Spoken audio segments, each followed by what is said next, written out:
नमस्कार मित्रों, मैं जेपी। आप देख रहे हैं न्यू विजन आईसीएस की यूट्यूब चैनल पर करेंट अफेयर। और आज का जो सेशन है करेंट अफेयर 3 अक्टूबर का।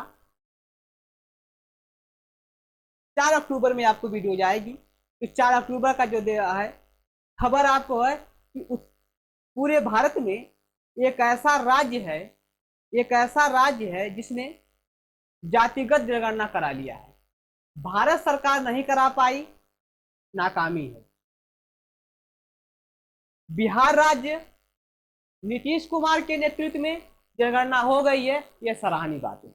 इन्हीं के बारे में क्वेश्चन कैसे पूछे जाएंगे, प्रश्न आपसे कैसे पूछे जाएंगे, इस प्रश्नों का जवाब आपको कैसे देना है, इसके बारे में हम लोग चर्चा करेंगे। क्योंकि हम लोग कंपटीशन के क्षेत्र में हैं, तो हम लोगों को क्या जरूरत है, हमें प्रश्नों से मतलब है।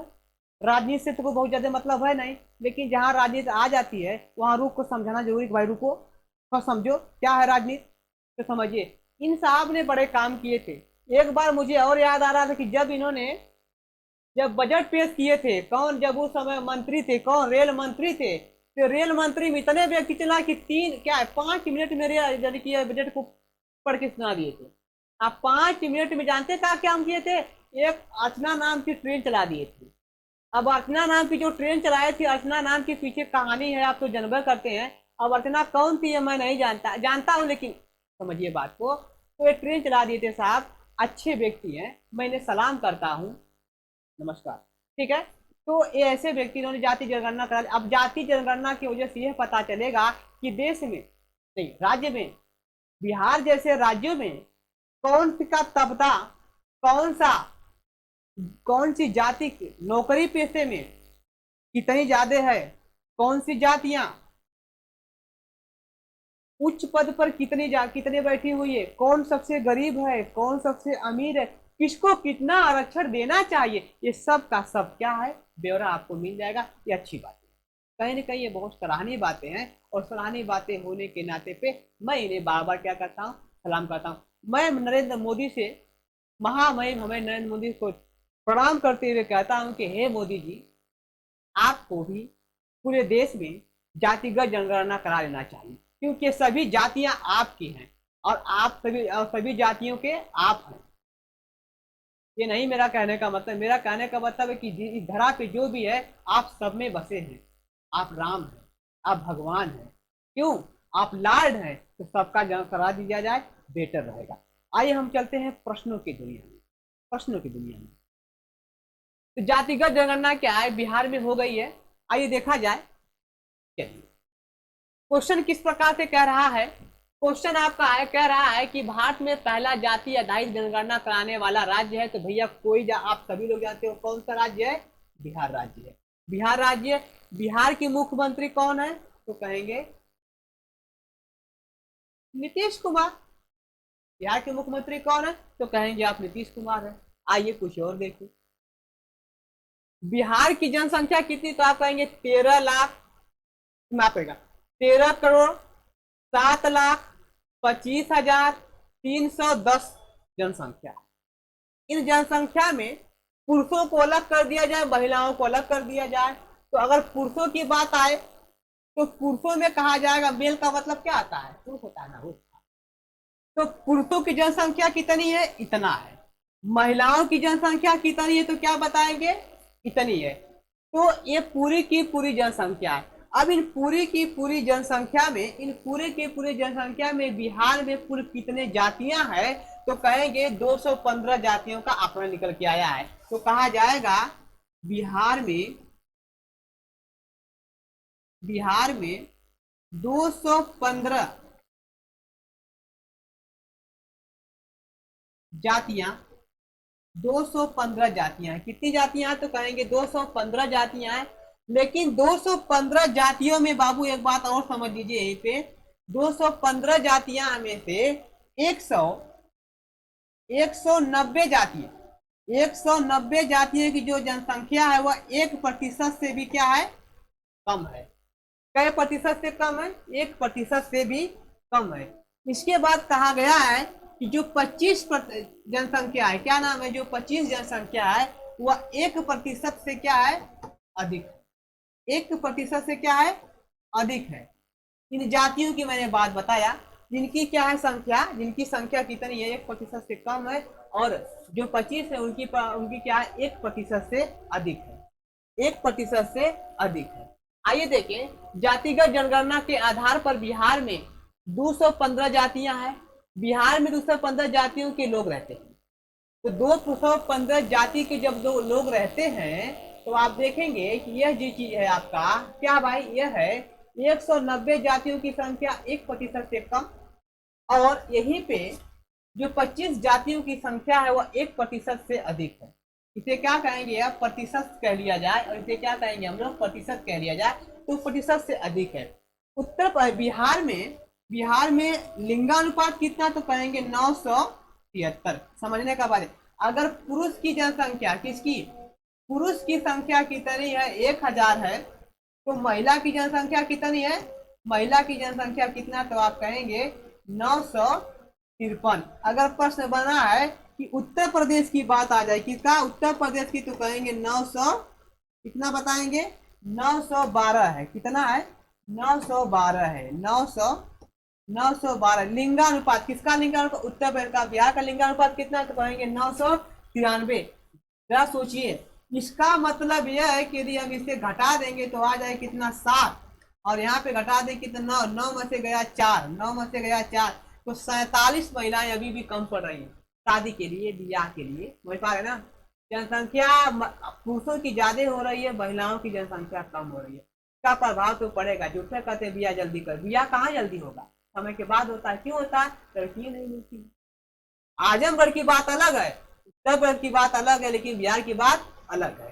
ठीक है ना। आइए, तो सबसे पहली बात कि 140 लिखा है कि 140 साल पहले हुई थी पहली जनगणना। अरे दोस्त, पहली जनगणना कब हुई थी, जरा एक बात मुझे बताइए, भारत में पहली जनगणना कब हुई, तो आप कहेंगे कि 1872 में हुई, उसके बाद 1881 में हुई, और 1881 में जो हुई तो वो नियमित हुई। क्या है, यह देश में पहली बार जनगणना हुई थी। कब, यह इसे कहेंगे नियमित जनगणना। क्या कहेंगे, नियमित, नियमित जनगणना। याद करिएगा, जनगणना, समझ में आ रहा है ना बाबू। तो यह पहली जनगणना इसको कहा जाएगा। और ये क्या है, नियमित जनगणना कब थी, 1881 से। अगर 1881 से अगर देखा जाए जनगणना, अगर देखा जाए नियमित तरीके से, तो अभी 2013 की जनगणना किया गया है, वह कैसी किया गया है, तो आप कहेंगे कि अब 15वीं जनगणना हो गई है। कितनी जनगणना हो गई है, 15वीं जनगणना हो गई है। तो कहा जाएगा कि 1881 से लेकर के अगर देखा जाए 2023 में, तो कितनी जनगणना है, कौती हो जाएगी, तो कहेंगे 15वीं जनगणना है। कितनी है, 15वीं जनगणना हुई है। राइट, ये बात आपको समझिएगा। लेकिन एक बात और समझिए कि एक बात कहता है कि 1881 से लेकर के 1931 तक की जनगणना में जातियों का भी गणना हुई थी। कहने का मतलब है कि 1881 से लेकर के 1831 तक भारत में जो जनगणना हुई थी, वह जनगणना में भारत में जितनी जातियां थी उसकी जनगणना किया गया था। 1931 के बाद भारत में जनगणना जाति आधार पे हुई नहीं, खाली धार्मिक आधार पे होती। धर्म से कोई मतलब है क्या, नहीं, धर्म कोई मतलब नहीं है। ठीक है ना। तो जनगणना में जातियों की भी गणना हुई है। राइट, समझिए। 1941 में जातिगत जनगणना हुई, लेकिन आंकड़े जारी नहीं हुए। ये बात आप याद रखिएगा, यह जातिगत गणना हुई लेकिन आंकड़े नहीं दिए गए थे। एक बात आपको मजे की बता दूं, जब देश आजाद हुआ, देश में क्या बना, संविधान बना। देश में संविधान बना, तो जैसे ही देश में संविधान बना था, संविधान के बनाने वाले डॉक्टर भीमराव अंबेडकर। 1952 में जब सरकार बनी, तो पंडित जवाहरलाल नेहरू से डॉक्टर अंबेडकर कहते हैं कि जनगणना जातिगत होनी चाहिए, आप जातिगत जनगणना क्यों नहीं करवा लेते हैं, और जातिगत जनगणना करवाइए, और ओबीसी को आरक्षण मिलना चाहिए। तो ओबीसी को आरक्षण के लिए जनगणना कराने के लिए डॉक्टर अंबेडकर बहुत उत्सुक थे, लेकिन जाति जनगणना हुई नहीं कभी। हालांकि बाद में ओबीसी को आरक्षण दिलाने के लिए 1956 में एक संसद में बहस होने वाली ही थी, लेकिन बेचारे स्वर्गवास चले गए, सिद्धार्थ चले गए, मतलब उनका देहांत हो गया। दुख की बात है, जो गरीबों को और ओबीसी और एससी को जो बात करने वाला था, जो मसीहा था, वो इस देश से क्या है कि चला गया।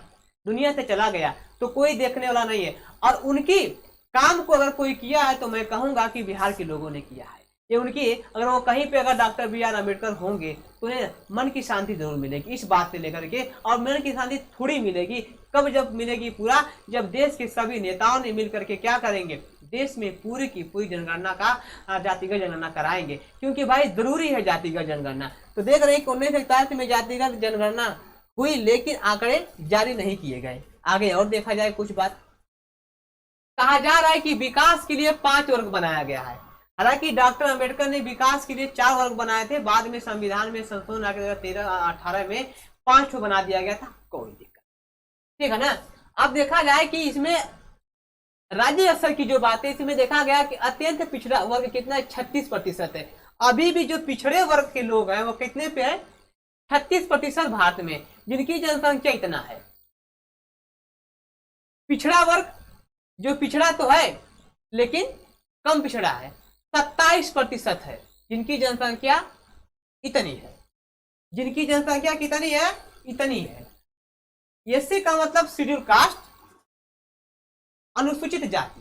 अनुसूचित जाति की जो संख्या है वो इतना है, कितना है, 19%। कितना है, 19%, 19.65% है जिनकी जनसंख्या इतना। यही पे एसटी जिसे कहते हैं अनुसूचित जनजाति, शेड्यूल ट्राइब, यह 1.68%, मतलब 1.68%, जिनकी जनसंख्या इतनी है।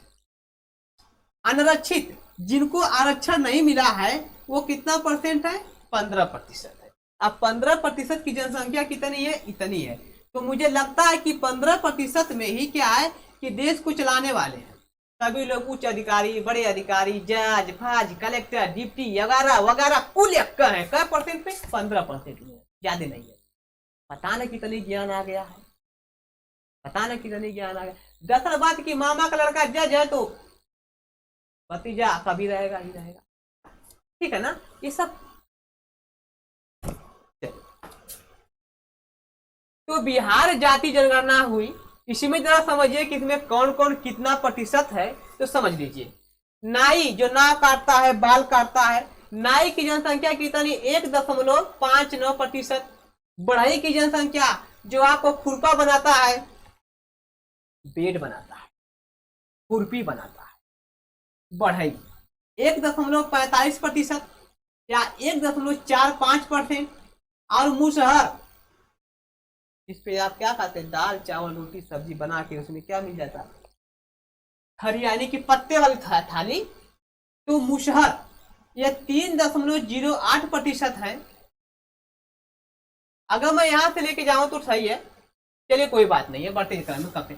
कुम्हार 1.04%, सुनार 0.68%, और धानु 2.13%, और भूमिहार, अरे भाई जो भूमिहार है, जो भूमि को हरने वाला है, जो भूमि को हर करके बहुत ज्यादा भूमि बना लिया, उसे कहते हैं भूमिहार, ठीक है ना। तो एक 2.68% है। तेली, वही त्रिलोकीनाथ की महिमा होगी तो गमछे में तेल चला आएगा। ये तेली जो तेल बेचते हैं, तो 2.81% इनकी जनसंख्या है। कुशवाहा साहब 4.2%, कुर्मी 2.87% है, और कश्यप, ये क्या है, कश्यप है, ये जो आपकी मिलेंगे वो 0.6%। राजपूत जो राजा का पुत्र हो, राजा का पुत्र खत्री 3.45%, राइट। और ब्राह्मण का परसेंट है 3 अब बताइए ब्राह्मण साहब परसेंट में कितने, 3%। भारी जनसंख्या में नहीं है, लेकिन हो क्या रहा है, कुल व्यवस्था यही लेके बैठे हैं। यादव का सबसे बड़ा माहौल है वहां। यादव के प्रतिशत है 14.26% है। यह जाति गणगणना कराई कि जनसंख्या के मामले में ये इतने ही लोग हैं, इन्हें किस तरीके से विकास किया जाएगा, ये बड़ा लोचा का मैटर है, ये हमने आपको बताया है। आगे देखिए,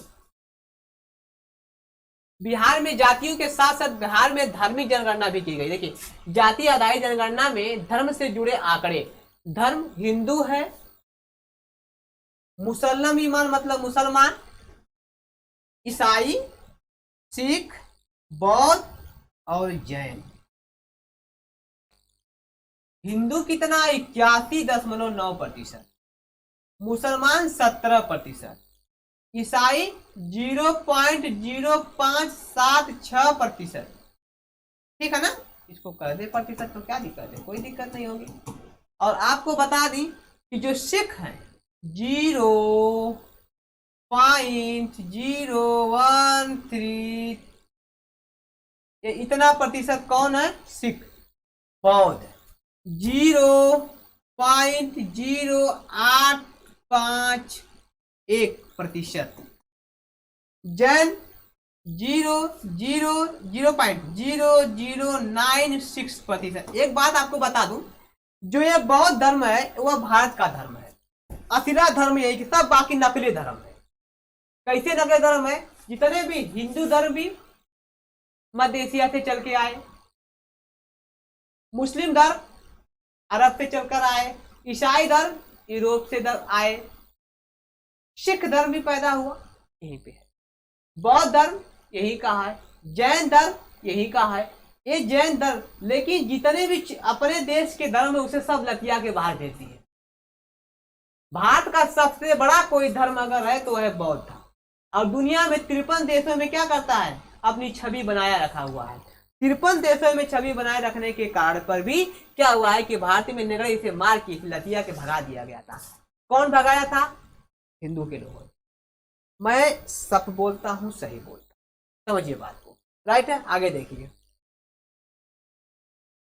भारत में पहली जनगणना कब हुई, 1872 में। कौन कराया था, तो वायसराय लॉर्ड मेयो के शासनकाल में। कौन है, लॉर्ड मेयो साहब है। भारत में नियमित जनगणना कब हुई, 1881 में। किसके शासनकाल में, तो कहेंगे वायसराय लॉर्ड रिपन के शासनकाल में। कौन है, लॉर्ड रिपन साहब है। आइए नेक्स्ट क्वेश्चन देखते हैं। जापानी कंपनी यूनिक्लो ने किस अभिनेत्री को भारत में अपना एम्बेसडर लिख दिए हैं गलती से, क्या है, एम्बेसडर बनाया है। क्या है, एम्बेसडर बनाया है। तो हेडिंग में आप देख पा रहे हैं, अरे, और आपको ऑप्शन में दिखा रहा है कि काजोल है, रवीना टंडन है, माधुरी दीक्षित है और कैटरीना कैफ। इनमें से ऑप्शन बताइए कि क्या है। ऑप्शन में आपको मिलेगा कैटरीना कैफ। क्या नाम है, कैटरीना कैफ। सुंदर हीरोइन है, अच्छी हीरोइन है, कोई बात नहीं है, मन को भाने वाली हीरोइन है, ठीक है ना। उसके बाद ए एम्बेसडर, अगर मैं आपसे प्रश्न और भी पूछ दूं यहीं पे फटाफट धड़ाधड़, तो कहेंगे स्वच्छ भारत मिशन का कौन सा एम्बेसडर, तो कहेंगे स्वच्छ भारत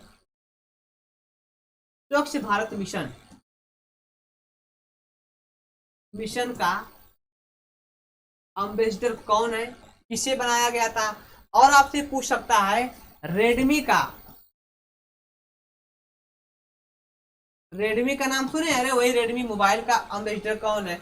आपसे तीसरा प्रश्न पूछ सकता है कि सड़क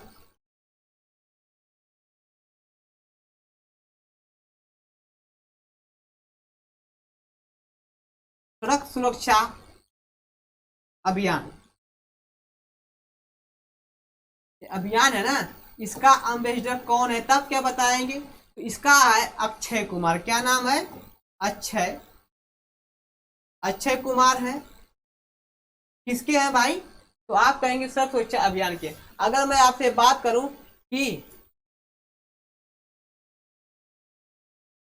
रेडमी के कौन, तो कहेंगे दिशा पटानी है। क्या है, दिशा पटानी। ये कौन है, दिशा पटानी है। अगर मैं आपसे बात करूं कि स्वच्छ भारत मिशन का एम्बेसडर कौन है, तो आप कहेंगे शिल्पा शेट्टी है। कौन है, तो कहेंगे आप तुरंत जवाब देंगे, हम आपको क्या देंगे,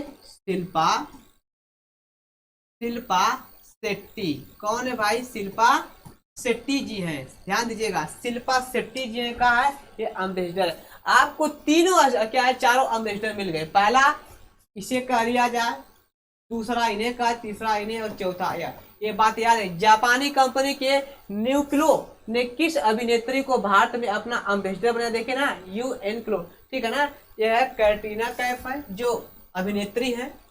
दूसरी बात, स्वच्छ भारत मिशन का कौन है, तो कहेंगे शिल्पा शेट्टी है। रेडमी जो मोबाइल है उसका कौन है दिया है, तो दिशा पट्टानी है। और सड़क सुरक्षा अभियान कौन है, तो अक्षय कुमार है। कौन है, अक्षय कुमार है। यदि मैं आपसे कहूं कि शौचालय का जो है आपको बंद दरवाजा का अम्बेसडर कौन, कहेंगे अमिताभ बच्चन है, ठीक है ना, अमिताभ बच्चन। आइए कुछ और देखते हैं क्वेश्चन। चलिए प्रश्न है, तीसरा नंबर है, 2023 का नॉर्मन बोरलांग फील्ड अवार्ड किसे दिया गया है। तो ऑप्शन आपके सामने, रंजना पाल को, माधुरी कश्यप को, स्वाति नायक को, इनमें से कोई नहीं। ऑप्शन कौन है, आप पहले ये समझिए कि ये नॉर्मन बोरलांग क्या है, ये कौन है, तो आप कहेंगे तुरंत की यही है, क्या कहेंगे कि ये कौन है, तो कहेंगे हरित विश्व हरित क्रांति के क्या है, विश्व हरित क्रांति के जनक हैं, क्रांति के क्या है, जनक हैं, याद करिएगा, विश्व क्रांति के जनक हैं। ये कहाँ के हैं, तो कहेंगे कि अमेरिका के हैं, अमेरिका के हैं। कहाँ पे इन्होंने पहली बार कहाँ पे लाया, तो कहेंगे मैक्सिको में। क्या कहेंगे, कहेंगे आप इन्होंने मैक्सिको में उसने क्या किया, अपना काम किया उन्होंने, वैज्ञानिक। दूसरी बातें कहेंगे ये क्या थे, विश्व हरित क्रांति के जनक है, और ये क्या थे, वैज्ञानिक थे। कौन से वैज्ञानिक है, तो कहेंगे कृषि वैज्ञानिक थे। क्या थे, यह कृषि वैज्ञानिक थे। क्या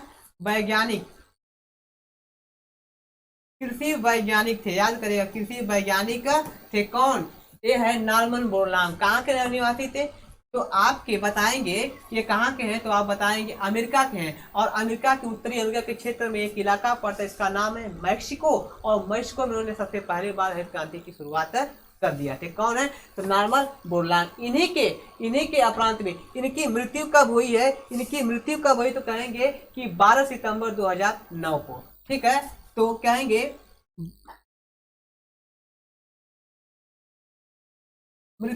इनकी मृत्यु कहेंगे, तो कहेंगे 12 सितंबर, ध्यान दीजिएगा, 12 सितंबर 2000, अभी हाल ही में क्या इनकी मृत्यु हो गई थी। एक बात और आपसे पूछा जाएगा क्वेश्चन में कि भारत के हरित क्रांति के जनक कौन है, तो कहेंगे एम.एस. स्वामीनाथन। अगर प्रश्न पूछा जाता है कि भारत में हरित क्रांति लाने वाले कौन है, तो आप कहेंगे हरित क्रांति का लाने वाला का जो काम है, तो क्या बताएंगे, तो वो क्या होंगे, सी सुब्रमण्यम। अभी आगे कहानी बताएंगे इसके बारे में, ठीक है। तो इनमें से कौन है, किनको दिया गया है, तो आइए ऑप्शन में सीधे लिख लिया जाए। ऑप्शन में यह है आपकी स्वाति नायक। कौन है, यह स्वाति नायक है। कौन है, स्वाति नायक है। चलिए लिखा है कि नॉर्मन बोरलांग फील्ड अवार्ड, नॉर्मन बोरलांग एक अमेरिकी कृषि विज्ञानी थे, विश्व हरित क्रांति के जनक थे, ठीक। भारत के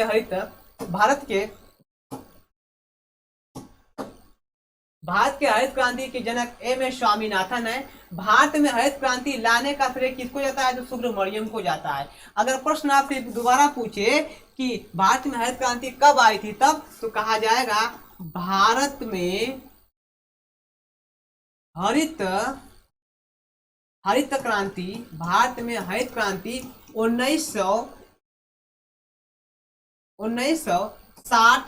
1966 के दौर में देखी गई थी। क्या है, देखी गई थी, ठीक है। कौन लाए थे, एम.एस. स्वामीनाथन। आपको मैं बता दूं कि बाद में आपने देखेंगे किसी हरित क्रांति को सफल बनाने के लिए क्या है कि हरित क्रांति को सफल बनाने के लिए सफल बनाने के लिए, ठीक है ना, श्रीमती इंदिरा गांधी ने क्या कहा, श्रीमती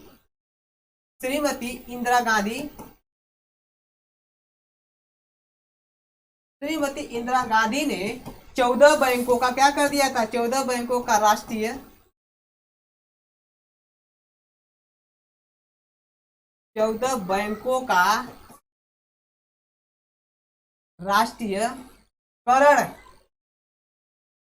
कर दिया। क्या कर दिया, 14 बैंकों का राष्ट्रीयकरण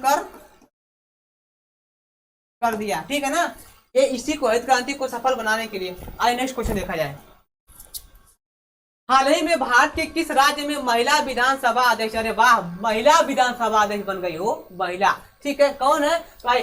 केरल में है, राजस्थान में है, कि हरियाणा में है, कि उड़ीसा में है? था बताइए तो, जरा बताइए तो ये है आपका उड़ीसा राज्य, यही है आंसर, यही है आंसर, यही है उत्तर, यही है उत्तर, यही है उत्तर। ये क्या है? उड़ीसा, उड़ीसा, ठीक। अब आपको बता दें कि उड़ीसा पहले इसका क्या नाम था? उड़ीसा था। देखिए पहले 2011 से पहले, 2011 के पहले, ठीक है ना, इसका नाम, किसका नाम? इसका नाम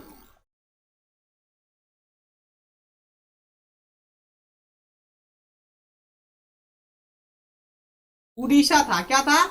उड़ीसा है। बाद में उड़ीसा था, ठीक है ना, लेकिन कहेंगे 2011 के बाद, 2011 के बाद, ठीक है ना, किसका नाम? इसका नाम क्या पड़ा? इसका नाम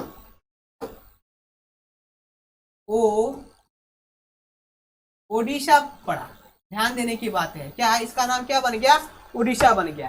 तो आप कह सकते हैं कि पहले इसका नाम क्या था?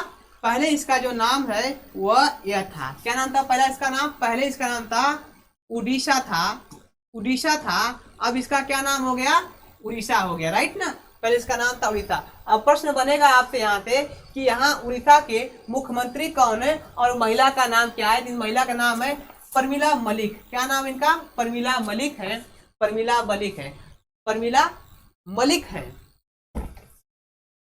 चलिए, इसी पे हमको बताना पड़ेगा लग रहा है। एक बात और थोड़ा सा समझ लीजिए, उड़ीसा में क्या आएगा? सीएम। तो यहाँ पे सीएम है, तो कौन सीएम है? तो कहेंगे नवीन पटनायक। कौन है? नवीन पटनायक। ये है आपको नवीन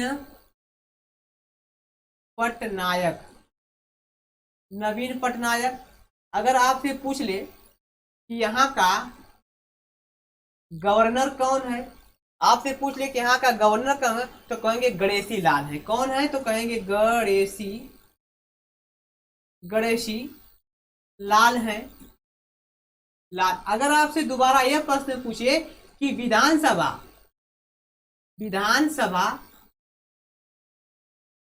के अध्यक्ष कौन है, तब तो आप बताएंगे, अध्यक्ष का नाम लेंगे, अध्यक्ष। अगर आप अध्यक्ष का नाम लेंगे तो कौन है?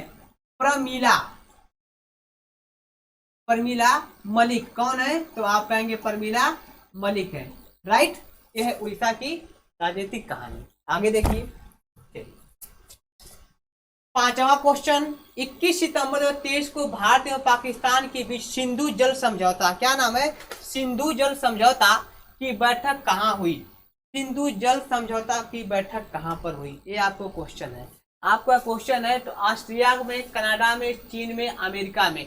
जरा समझिए कि 21 सितंबर 2023 को भारत पाकिस्तान के बीच में सिंधु जल समझौता हुआ, तो किस देश में हुआ? तो आप कहेंगे आंसर में कहेंगे अमेरिका नहीं, चाइना नहीं, कनाडा नहीं, ऑस्ट्रेलिया। ऑस्ट्रेलिया के कहाँ पे हुआ था? तो आप कहेंगे वियना में हुआ था। कहाँ कहेंगे आप? वियना में हुआ था। वियना में याद रखिएगा दोस्त, ये आपको वियना में हुआ था। तो इसकी बैठक कहाँ? ऑस्ट्रिया में हुई। ऑस्ट्रिया के वियना में हुई। वियना में बैठा गया तो क्या क्या हुआ? मामला क्या था, आइए समझते हैं। वियना के न्यायालय में दोनों देशों के वकीलों की बैठक हुई। वियना देश में क्या है? वियना राजधानी, ऑस्ट्रेलिया की राजधानी वियना है, और वियना के न्यायालय में दोनों देशों की वकीलों की बैठक हुई थी। एक तरफ भारत था और एक तरफ पाकिस्तान। एक तरफ भारत और एक तरफ पाकिस्तान। तो भारत की तरफ से हरीश साल्वे वकील बनकर के, कहते हैं कि एक मुख्य वकील बनकर गए थे, और पाकिस्तान की तरफ से भी वकील आए थे जो मुख्य न्यायाधीश बनकर आए थे। दोनों के बीच में वार्ता होती। वार्ता किस मामला क्या था? तो किशन गंगा और रतने मामले परियोजना को लेकर के बैठक हुई थी, जो मामला को सुलझाना था। इसके पीछे कहानी यदि हम लोग देखेंगे, सिंधु वाली की बात है तो 1960 का मैटर आपको दिखाई देगा, जो सिंधु जल समझौता लेकर के कहीं न कहीं मुद्दा आज भी उसका आ रहा है। तो 21 सितंबर को इसकी बैठक हुई थी। कहाँ पर हुई थी? तो ऑस्ट्रेलिया के वियना में। Thank you.